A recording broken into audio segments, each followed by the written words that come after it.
من افضل الالعاب الجماعيه اللي بتشتغل على اي جهاز واي امكانيات، تنفع لجميع الاعمار وحجمها صغير جدا جدا. ومش بس كده، دي كمان بتشتغل من غير نت خالص. ولكن قبل ما نبدا الفيديو ما تنساش تصلي على النبي وتدعمنا بلايك جميل وتشترك في القناه وتفعل زر الجرس علشان يوصلك كل جديد. يلا بينا.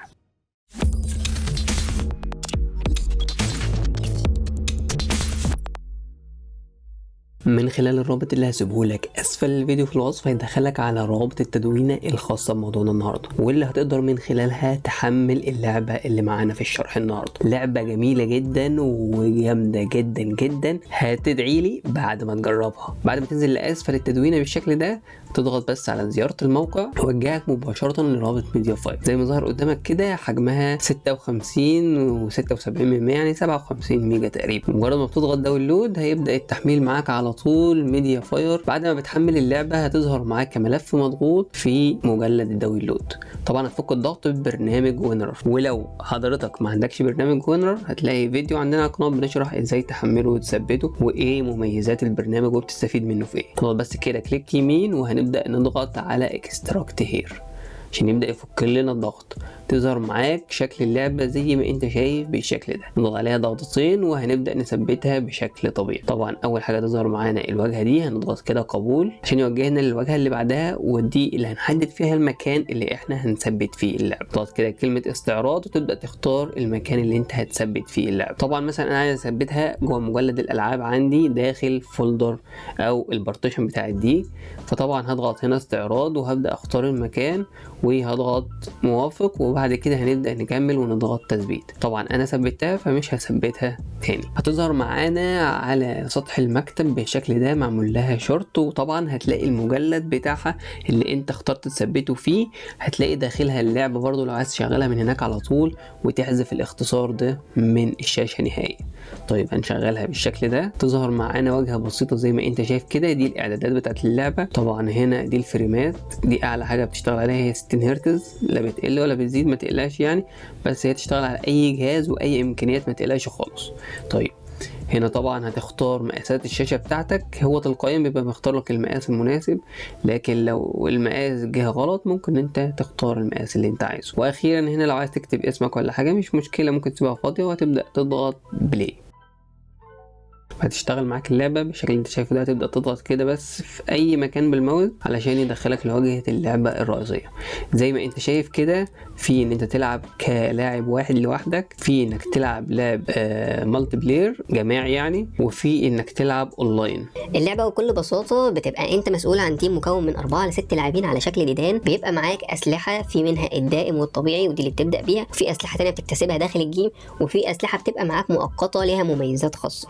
طيب بتبدأ تضرب على العدو اللي قصادك، سواء كنتوا 2 بتلعبوا بعض او 3 أو 4، بيبقى كل اللي في الجيم اعدائك، يعني انت كفرد ضد الباقي. عشان نتحكم في عدد اللاعبين والاسلحة وطريقة اللعب وانشاء التيم بكل بساطة، احنا دلوقتي هنبدأ نضغط على ايقونة المالتي بلاير، هيدخلنا للواجهة دي. الواجهة دي اللي بنعمل فيها كل الاعدادات الخاصة بالجيم. الخانة اللي قدامك دي المسؤولة عن التيمز، يعني الفرق اللي هتلعب داخل الجيم. طبعا هو عامل لك هنا يعني اتيام جاهزة كده كمثال، يعني لو عايز تاخد حاجة سريعة. وكمان لو نزلت تحت هتلاقي فيه 2 كمبيوتر كده بالاي اي، دول لو انت عايز تلعب مثلا وتحط معاك واحد اي اي. طيب لو انا عايز اعمل بقى تيم واسمي اسماء اللاعبين اللي هلعب بيهم واسمي اسم الفريق بتاعي، تضغط بكل بساطة على علامة البلس دي كده وتبدأ من هنا تحدد كل حاجة. طبعا بتبدأ تغير الاسم زي ما انت عايز، تضغط علامة الزائد دي كده وتبدأ تغير اسم التيم بتاعك، وتبدأ هنا تحوله. لو انت عايز تعمل واحد كمبيوتر بتعمله من هنا وتعمل القوة بتاعته، مثلا تكتب التيم بتاعك بالشكل ده مثلا وبنضغط كده اوكي. كده احنا سمينا التيم بتاعنا. نبدأ هنا نكتب اسماء اللاعبين اللي انا هلعب بيهم. طبعا هنا دي القدرة الخاصة، ده سلاح بيبقى معاك انت لوحدك، طبعا تقدر تختار لنفسك سلاح خاص يبقى خاص بيك انت لوحدك. وبعد ما تظبط التيم بتاعك بس بتضغط صح علشان يتضاف التيم بتاعك في خانة التيمز بالشكل اللي انت شايفه ده. ومجرد ما تضغط عليه كده التيم ده جاهز لانه يدخل المنافسة. زي ما انت شايف كده انا نازل ب4 بس. ممكن انت تضغط كده على التيم وتبدأ تغير لحد 6.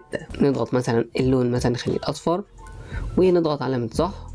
كده انا زي ما انت شايف كده 6 لاعبين واللون بتاعي الاصفر. تمام، نقدر ندخل مثلا معانا مثلا ذكاء اصطناعي كده علشان اوريك بس الجيم، ونخلي التيم بتاعه 4 مش مشكلة. ندخل على الخانة التانية ودي مهمة جدا جدا، ودي اللي بتحدد فيها قوانين اللعبة. طيب عشان نفهم الاعدادات دي بكل بساطة، اول حاجة دي مسؤولة عن الدم، تاني حاجة دي الوقت، جيم ذات نفسه هيقعد فترة قد ايه، تالت حاجة دي خاصة باللاعب قدامه كام ثانية يقدر ان هو يلعب ويتحرك فيهم من مكانه، رابع حاجة ودي خاصة باماكن اللعيبة. طيب لو انت عايز اللعيبة تنزل بشكل عشوائي في الماب في اماكن مختلفة بتسيبها زي ما هي، لكن لو انت عايز تختار مكان كل لاعب هتنزله فين بتبدأ ان انت تفتحها بالشكل ده. خامس حاجة ودي خاصة ببداية اللعب او ببداية كل دور هتلعبه، انت كل دور بتلعبه بيجيب لك لاعب عشوائي من اللاعبين بتوعتك وبالترتيب بيبدا ان هو يجيبهم لك دور ورا دور. لو احنا سيبناها زي كده فانت عليك انك تلعب باللاعب اللي هو يختاره لك عشوائي مباشرة من غير ما تقدر ان انت تغيره. لو غيرنا دي بالشكل ده فدي بتديك الحق مع كل جيم تيجي تلعبه انك تغير اللاعب اللي انت عايز تلعبه وتلعب بلاعب اخر مختلف من اللاعبين الخاصين بيك. اخيرا وليس اخرا دي خاصة بعدد الاجيام اللي انت هتلعبها. ندخل بقى على اخر اختيار ودي خاصة بالماب بتاعت الجيم.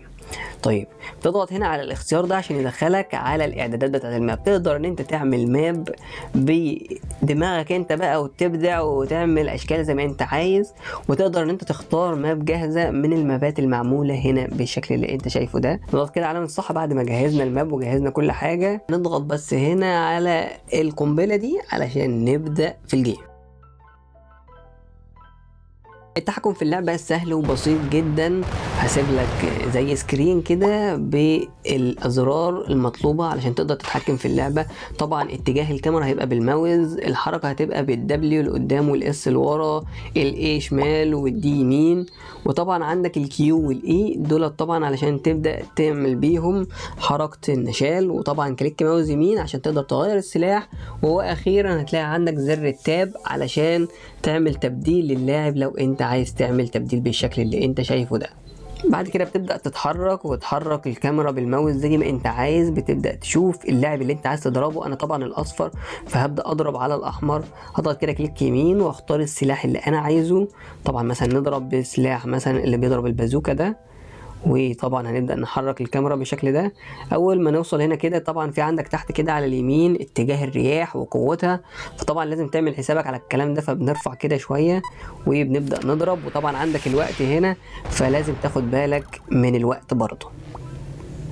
زي ما انت شايف كده انا ضربته فهو هيبدأ ينقص 47، ولو جت فيه مباشرة بالظبط ممكن تنقصه كمان اكتر من 50 نقطة. وبكده نكون وصلنا لنهاية الفيديو، يا رب يكون الشرح عجبكم ويا رب تستفيدوا من الموضوع. سبحانك اللهم وبحمدك، اشهد ان لا اله الا انت، استغفرك واتوب اليك. سلام.